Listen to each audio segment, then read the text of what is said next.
My name is Shelley Fairweather-Vega. I live in Seattle, Washington, and I translate a lot of Central Asian literature. Central Asia is a great place to look for a new perspective on Soviet history, Soviet culture, and Soviet literature. I want to introduce you to the novelist Shahzoda Samarkandi. Samarkandi comes from the town of Samarkand, a city in Uzbekistan, and grew up speaking Tajik, which is a Persian language. She's going to read to you from her novel Mothersland, and then I'll read you my English translation, the first few pages. The translation is complete and looking for a publisher. Shahzoda's novel is written in Tajik. It's been translated into Russian beautifully by Youltan Sadykova, and my translation is based on Sadykova's Russian version. Here's Shahzoda now.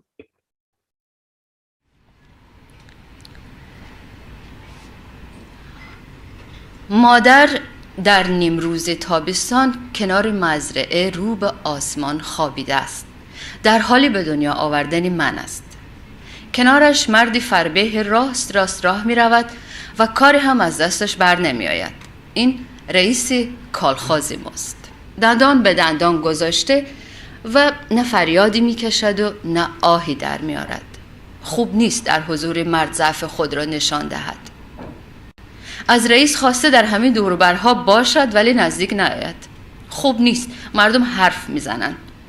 مهمتر از همه پدرم ناراحت می شود. At noon on a summer day, Mama lies at the edge of the field, face to the sky. She is giving birth to me. A grim man paces back and forth nearby and cannot do a thing to help. That is the chairman of our collective farm. Mama clutches the thin stalk of a cotton plant tight in both hands. She has clenched her teeth and does not make a sound. It wouldn't be good to demonstrate weakness in the presence of this man. She had asked the chairman to be nearby, somewhere not far off, but not come any closer. It wouldn't be good. People would gossip.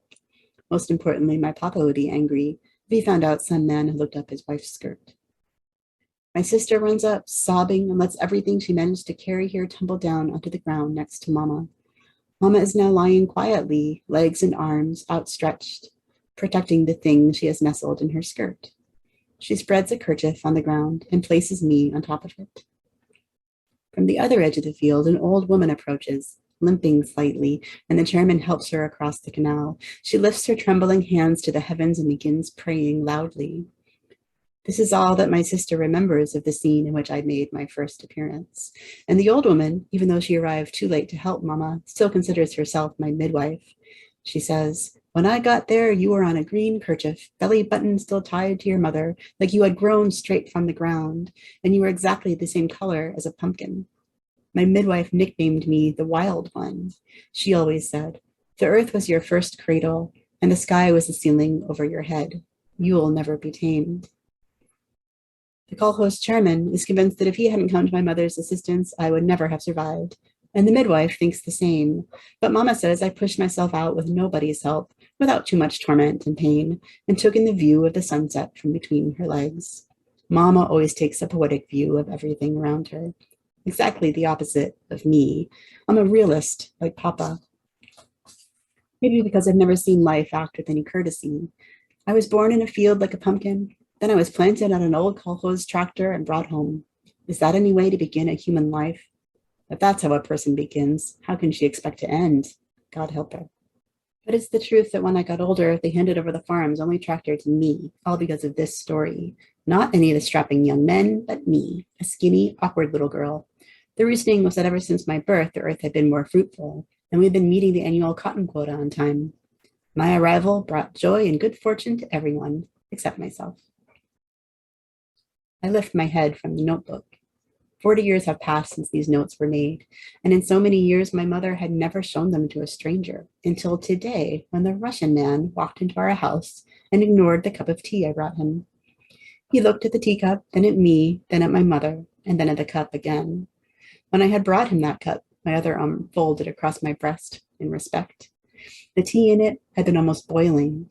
He propped his elbows on the table and looked. When he lifted the cup to his lips, the tea was no longer steaming. It was cold, but our guest's eyes flashed brighter than before. "Do you have a family photo album?" Mama looked at me.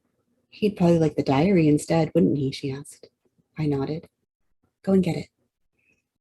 The man went on shooting secretive looks at me and my mother in turn. He didn't look at his teacup again. I stood up and pushed my chair in, which I never do. I don't know why this guest was making me so flustered. Why push in a chair I'm only going to sit in again in a minute?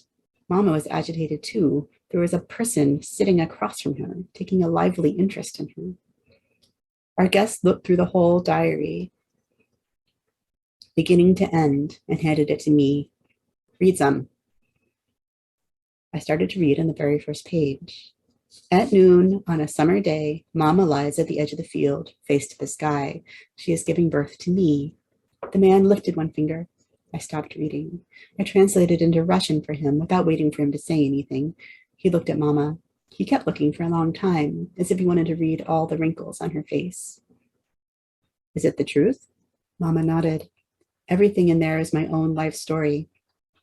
The man rose to his feet and walked across the living room. He might have been weighing his options. We can start with that scene and then. He turned toward Mama again and asked, and where is this field? I stood up and gripped the back of my chair. I knew where it was. No more than 2 people had ever read that notebook. Mama and I read it constantly.